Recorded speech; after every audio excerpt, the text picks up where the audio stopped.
আমরা ভাবছিলাম জনাব তারেক রহমান যখন বাংলাদেশে এসে আই হ্যাভ এ প্ল্যান ঘোষণা দিলেন, সম্ভবত তার কাছে আলাদিনের চারাক আছে যেটা দিয়ে বিএনপি কে মোটামুটি চেঞ্জ করে ফেলবেন, এরকমটা আশা করছিলাম। কিন্তু আমরা দেখেছি তিনি আসার পরে মোটা থেকে কয়েকটি জিনিস যুক্ত হয়েছে। নাম্বার ওয়ান, কেউ যদি হত্যাকাণ্ড করে, চাঁদাবাজি করে, সেটি মিডিয়ায় আসতে পারে না। আর সংবাদপত্রে আসলে সেই সাংবাদিককে চাকরিচ্যুত করা হয়। তারা প্রত্যেকটা মিডিয়াকে হুমকি ধামকি দিয়ে পকেটে নিয়ে ফেলেছে মোটামুটি।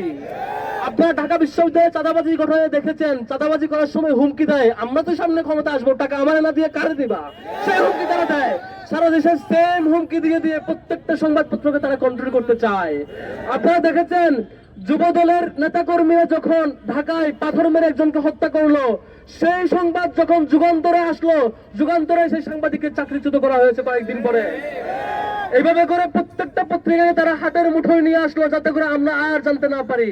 কিন্তু এই যুগে, জেনজির যুগে এইসব ধাপ্পাবাজি আর চলবে না।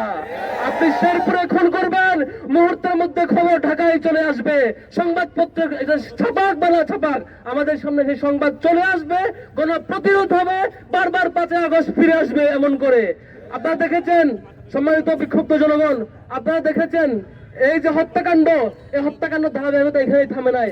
আমরা দেখেছিলাম সেই 14 জুলাই এই ঢাকা বিশ্ববিদ্যালয় এলাকায়, 14-15 জুলাই ঢাকা বিশ্ববিদ্যালয়ে ছাত্রলীগের সন্ত্রাসীরা ছাত্রীদের উপর হামলা করেছিল। এখন আমরা দেখি বিএনপির সন্ত্রাসীরা গ্রামে গ্রামে নারীদের উপর হামলা করছে। সেম তাদের উপরে সেম, এই যে নারীদের উপর হামলা করা, এই যে প্ল্যানের অংশ, তারা মিডিয়াকে কন্ট্রোল করা, সবকিছু কন্ট্রোল করা, আবার নাটক মঞ্চস্থ করে লজ্জাহীনতার বহিঃপ্রকাশ, তারা মঞ্চে আবার নারীদের ডেকে নিয়ে এসে নাটক মঞ্চস্থ করে। এই নাটক নির্লজ্জতার বহিঃপ্রকাশ, এই নাটক তাদের সেই অক্ষমতার বহিঃপ্রকাশ। সম্মানিত বন্ধুগণ, বাংলাদেশ আমরা 5 আগস্টের মধ্য দিয়ে একটা বিশাল প্রশিক্ষণের মধ্য দিয়ে গিয়েছি।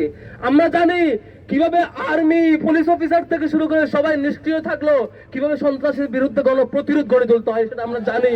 আজকে আমরা শেরপুরে দেখেছি সেই রেজাউল যেমন নিহত হয়েছে, খুন হয়েছে, পাশাপাশি সেনা অফিসাররাও আহত হয়েছে। খুবই দুর্ভাগ্যের ব্যাপার, যেখানে ইসি এবং ইন্টারিম গভর্নমেন্ট বারবার বলে কিছু হলে আমাদের ফাইনাল যে প্রোটেক্ট করবে তারা হচ্ছে আর্মি অফিসার। আজকে দেখলাম বিএনপির হাতে আর্মি অফিসাররা আহত হয়েছে, সেনা প্রধানের পক্ষ থেকে এখন পর্যন্ত কোনো ফিডব্যাক আসে নাই।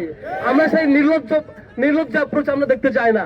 হ্যাঁ, এটাও সতর্ক করতে চাই যে বিএনপি গত লম্বা সময় জুড়ে সারা দেশে ক্যাম্পেইন করছে, বড় বড় বক্তৃতা রাখছে, এখন পর্যন্ত জুলাই সনদের পক্ষে একটিমাত্র বক্তৃতা তারেক রহমানের পক্ষ থেকে আসে নাই।